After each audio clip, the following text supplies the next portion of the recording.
Belum lanjut, subscribe dulu guys. Assalamualaikum warahmatullahi wabarakatuh. Kami dari kelompok 6 mengambil judul kasus yaitu Peretas Situs Kemendagri. Pertama, saya Muhammad Asun Sigit akan menjelaskan terlebih dahulu cybercrime. Cybercrime merupakan kejahatan di mana tindakan kriminal hanya bisa dilakukan dengan menggunakan teknologi. Bukan tidak heran lagi di zaman yang sudah canggih dan juga modern ini, teknologi bisa disalahgunakan untuk kepentingan umum ataupun pribadi. Cybercrime dapat dibagi berdasarkan motif dan aktivitasnya, yaitu pertama, ada cybercrime sebagai tindak kejahatan murni, di mana orang yang melakukan kejahatan dilakukan secara sengaja. Orang tersebut secara sengaja dan terencana melakukan pengerusakan, pencurian, tindakan anarkis terhadap suatu sistem informasi atau sistem komputer. Pengerusakan ini bisa dicontohkan seperti menghack sebuah website. Pencurian bisa diartikan sebagai pencurian sebuah data pada suatu sistem informasi, tindakan anarkis pada sebuah sistem informasi. Yang kedua, ada cybercrime sebagai tindakan kejahatan abu-abu, di mana kejahatan ini tidak jelas antara kejahatan kriminal atau bukan, karena dia melakukan pembobolan tetapi tidak merusak, mencuri atau melakukan perbuatan anarkis terhadap sistem informasi atau sistem komputer tersebut. Yang ketiga, ada cybercrime yang menyerang hak cipta atau hak milik. Kejahatan yang dilakukan terhadap hasil karya seseorang dengan motif menggandakan, memasarkan, mengubah yang bertujuan untuk kepentingan pribadi atau umum demi materi ataupun non materi. Ada banyak sekali contoh untuk kasus penyerang hak cipta ini, yaitu Reuploader yang ada di YouTube. Di sini Reuploader memiliki motif mengupload ulang sebuah video dari konten kreator yang sudah susah payah dibuat mereka. Dia hanya mengupload ulang. Biasanya mereka mencari materi dari motif tersebut. Yang keempat, ada cybercrime yang menyerang pemerintah. Kejahatan yang dilakukan dengan pemerintah sebagai objek dan motif, yaitu melakukan teror, membajak ataupun merusak keamanan suatu pemerintahan yang bertujuan untuk mengacaukan sistem pemerintahan atau menghancurkan suatu negara. Baru-baru ini terjadi perang antara Rusia Ukraina. Salah satu contohnya yaitu hacker Rusia yang menyerang website pemerintahan Ukraina. Itu merupakan salah satu contohnya. Yang kelima, ada cybercrime yang menyerang individu. Kejahatan yang dilakukan terhadap orang lain dengan motif dendam atau iseng yang bertujuan untuk merusak nama baik, mencoba ataupun mempermainkan seseorang untuk mendapatkan kepuasan pribadi. Salah satu contohnya yaitu pornografi, cyberstalking, dan lain-lain. Sedangkan berdasarkan jenis aktivitasnya, cybercrime dapat dibagi menjadi dua. Yang pertama, ada unauthorized access to computer system and service. Yang kedua, ada illegal contents. Yang pertama yaitu unauthorized access to computer system and service, yaitu kejahatan dilakukan dengan memasuki atau menyusup ke dalam suatu sistem jaringan komputer secara tidak sah, tanpa izin atau tanpa sepengetahuan dari pemilik sistem tersebut. Biasanya pelaku kejahatan atau hacker yang biasa disebut melakukannya dengan maksud sabotase ataupun pencurian informasi penting dan rahasia. Namun begitu, ada juga yang melakukan hanya karena merasa tertantang untuk mencoba keahliannya menembus suatu sistem yang memiliki tingkat proteksi tinggi. Yang kedua, ada illegal contents. Ini merupakan kejahatan dengan memasukkan data atau informasi ke internet tentang sesuatu hal yang tidak benar, tidak etis, dan dapat dianggap sebagai melanggar hukum atau mengganggu ketertiban umum. Sebagai contohnya adalah pemuatan suatu berita bohong atau hoaks, fitnah yang akan menghancurkan martabat atau harga diri pihak lain, hal-hal yang berhubungan dengan pornografi, atau pemuatan suatu informasi yang rahasia negara, agitasi dan propaganda untuk melawan pemerintahan yang sah, dan sebagainya. Untuk slide selanjutnya akan dijelaskan oleh rekan kelompok saya. Baik, selanjutnya yaitu yang ketiga, data forgery. Di mana data forgery merupakan kejahatan dengan memalsukan data pada dokumen-dokumen penting yang tersimpan sebagai scriptless dokumen melalui internet, di mana kejahatan ini biasanya ditujukan pada dokumen-dokumen e-commerce dengan membuat seolah-olah terjadi salah ketik yang pada akhirnya akan menguntungkan si pelaku. Kemudian yang keempat adalah cyber espionage, di mana cyber espionage merupakan kejahatan yang memanfaatkan jaringan internet untuk melakukan kegiatan mata-mata terhadap pihak lain dengan memasuki sistem jaringan komputer atau computer network system pihak dari sasaran. Kemudian, kejahatan ini biasanya ditujukan terhadap saingan bisnis yang dokumen ataupun data-data pentingnya tersimpan dalam suatu sistem yang computerized. Kemudian yang kelima yaitu adalah cyber sabotage and extortion, di mana kejahatan ini dilakukan dengan membuat gangguan atau perusakan atau penghancuran terhadap suatu data, program komputer atau sistem jaringan komputer yang terhubung dengan internet. Biasanya kejahatan ini dilakukan dengan menyusupkan suatu logic bom, virus komputer ataupun suatu program tertentu sehingga data atau program komputer ataupun sistem jaringan komputer tidak dapat digunakan, tidak berjalan sebagaimana mestinya atau berjalan sebagaimana yang dikehendaki oleh pelaku. Kemudian yang keenam adalah offense against intellectual property, di mana kejahatan ini ditujukan terhadap hak atas kekayaan intelektual yang dimiliki pihak lain di internet. Sebagai contoh adalah peniruan tampilan pada web page suatu situs milik orang lain secara ilegal, penyiaran suatu informasi di internet yang ternyata merupakan rahasia dagang orang lain, dan sebagainya. Kemudian yang ketujuh adalah infringements of privacy, di mana kejahatan ini ditujukan terhadap informasi seseorang yang merupakan hal yang sangat pribadi dan rahasia. Kejahatan ini biasanya ditujukan terhadap keterangan pribadi seseorang yang tersimpan pada formulir data pribadi yang tersimpan secara computerized, yang apabila diketahui oleh orang lain, maka dapat merugikan korban secara material maupun imaterial, seperti nomor kartu kredit, nomor PIN ATM, cacat atau penyakit tersembunyi, dan sebagainya. Kemudian yang kedelapan yaitu cracking. Cracking yaitu merupakan kejahatan dengan menggunakan teknologi komputer yang dilakukan untuk merusak sistem keamanan suatu sistem komputer, dan biasanya melakukan pencurian, tindakan anarkis begitu mereka mendapatkan akses.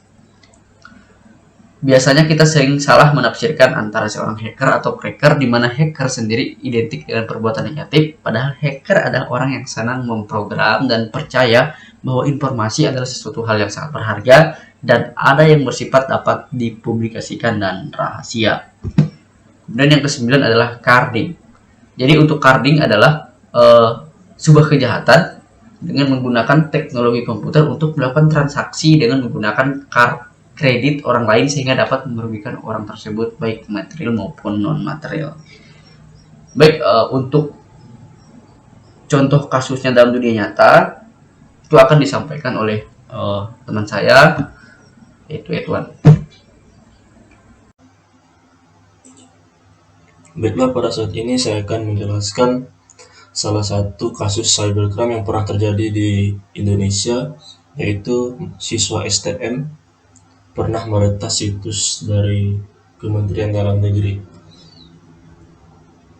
Jadi pada saat itu seorang pemuda lulusan STM jurusan Teknik Mesin yang berasal dari Jawa Timur berinisial ABS berusia 21 tahun tertangkap polisi setelah meretas situs Kementerian Dalam Negeri atau Kemendagri.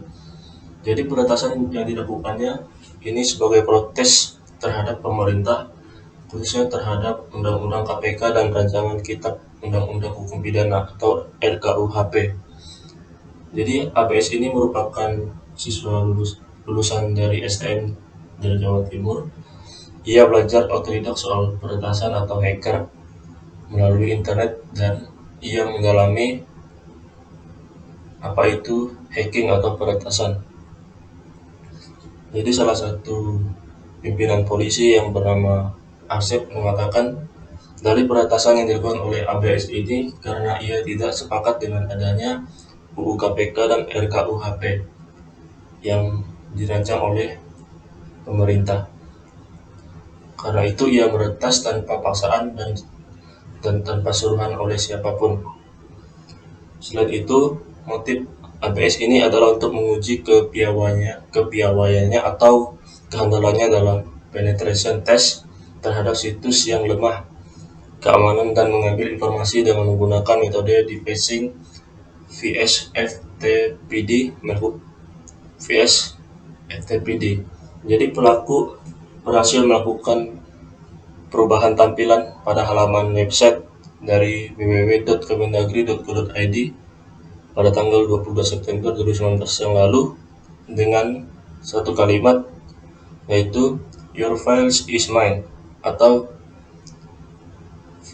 "Dokumenmu adalah milikku. Kau itu pemimpin, yang gaji kau itu kami. Seharusnya kau menuruti apa kata kami, bukan keinginan mereka yang berdasi. Suara rakyat yang kau batasi, semua kau anggap makar dan diskriminalisasi. Kau hanyalah boneka yang diikat tali, tak lebih dari sebuah komedi." Jadi itu adalah pesan yang disampaikan oleh pelaku yang berinisial ABS tadi untuk memprotes pemerintah yang telah membuat undang-undang KPK dan RKUHP yang menurutnya itu tidak sesuai dengan pemikiran dia. Jadi dia meretas website dari Kemendagri itu sendiri. Jadi dalam peretasan ini ABS menggunakan nama Security 007 ketika ia menerobos situs dari Kemendagri. Dia juga kedapatan memiliki beberapa akun media sosial serta blog yang menyediakan tutorial cara peretasan. Jadi selain dia melakukan peretasan pada situs Kemendagri, dia juga melakukan tutorial dalam peretasan. Jadi tutorial yang dia tawarkan ini seperti mengubah situs dan sampai mengambil mesh data suatu situs atau suatu database. Jadi ABS ini melakukan tutorial yang mengajarkan orang untuk mengubah suatu situs atau website dengan cara ilegal. Jadi polisi mengatakan selama 2 tahun terakhir pelaku juga pernah meretas 600 situs lainnya yang berada di dalam negeri dan di luar negeri, sehingga membuat nickname atau nama panggilannya Security 007 menjadi terkemuka di kalangan aktivis defacer. Setelah itu polisi menyita satu laptop yang menjadi alatnya untuk melakukan aksinya, dan satu telepon seluler, satu KTP, satu modem router wifi dari pelaku. Pelaku yang berinisial ABS ini dijerat dengan pasal 46 ayat 1, ayat 2 dan ayat 3, jangtu pasal 30 ayat 1, ayat 2 dan ayat 3, pasal 48 ayat 1, pasal 32 ayat 1 dan pasal 49 pasal 33 Undang-Undang Nomor 19 Tahun 2016 tentang perubahan atas Undang-Undang Nomor 11 Tahun 2008 tentang informasi dan transaksi elektronik dengan ancaman 10 tahun penjara dan denda 10 miliar rupiah. Jadi itu tadi adalah salah satu kasus dari cybercrime yang pernah terjadi di Indonesia yang sempat merugikan atau mengganggu kestabilan dalam website Kementerian Dalam Negeri. Baik, mungkin itu dari saya. Selanjutnya akan dilanjutkan oleh teman saya. Beberapa cara untuk menanggulangi dari kasus. Yang pertama, penggunaan enkripsi untuk meningkatkan keamanan. Penggunaan enkripsi yaitu dengan mengubah data yang dikirim sehingga tidak mudah disadap. Plain text diubah menjadi ciphertext. Untuk meningkatkan keamanan authentication, pengguna user ID dan password penggunaan enkripsi dilakukan pada tingkat soket. Yang kedua, internet firewall. Untuk mencegah akses dari pihak luar ke sistem internal, firewall dapat bekerja dengan 2 cara, yaitu menggunakan filter dan proxy. Firewall filter menyaring komunikasi agar terjadi seperlunya saja. Hanya aplikasi tertentu saja yang bisa lewat dan hanya komputer dengan identitas tertentu saja yang bisa berhubungan. Firewall proxy berarti mengizinkan pemakai dalam bentuk mengakses internet seluas-luasnya, tetapi dari luar hanya dapat mengakses suatu komputer tertentu saja. Ketiga, perlu adanya cyber law. Cybercrime belum sepenuhnya terakomodasi dalam peraturan atau undang-undang yang ada.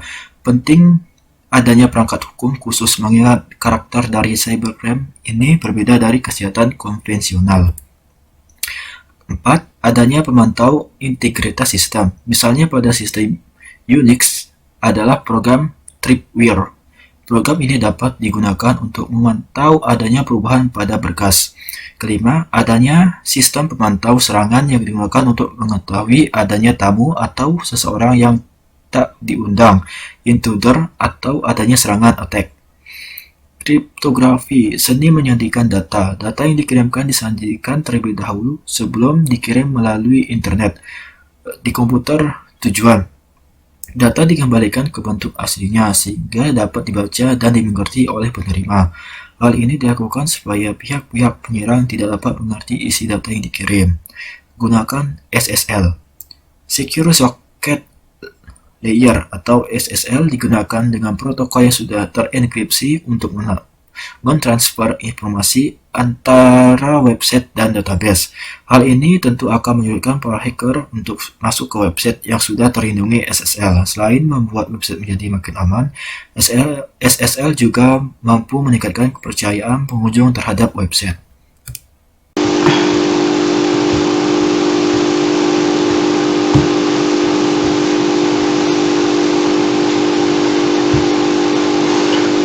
Perlunya dukungan lembaga khusus. Lembaga ini diperlukan untuk memberi informasi tentang cybercrime, melakukan sosialisasi secara intensif pada masyarakat, serta melakukan riset khusus dalam penanggulangan cybercrime. 9. Lindungi dari DDoS. DDoS merupakan cara serangan hacker yang memang dilakukan untuk membajari trafik pada server. Dengan begitu menjadi tidak kuat dan kelebihan beban atau biasa disebut dengan overload. Efek sampingnya, situs tidak bisa diakses sama sekali. Solusi terbaik untuk menghindari serangan tersebut dengan menggunakan keamanan dari pihak ketiga, yakni seperti Cloudflare. Menutup service yang tidak digunakan, melakukan backup secara berkala. Melakukan update software secara rutin. Jangan mengabaikan manfaat update software secara rutin. Ternyata aktivitas ini merupakan salah satu cara mengatasi cybercrime yang ampuh. Software terbaru biasanya sudah dilengkapi dengan proteksi keamanan yang lebih baik dari versi software sebelumnya, sehingga penggunaan software versi terbaru akan melindungi data-data Anda dari incaran pelaku cybercrime. Risiko data hilang per virus pun semakin kecil kalau Anda rajin melakukan update software. Mungkin hanya ini yang kami dapat sampaikan. Kurang lebihnya kami mohon maaf. Assalamualaikum warahmatullahi wabarakatuh.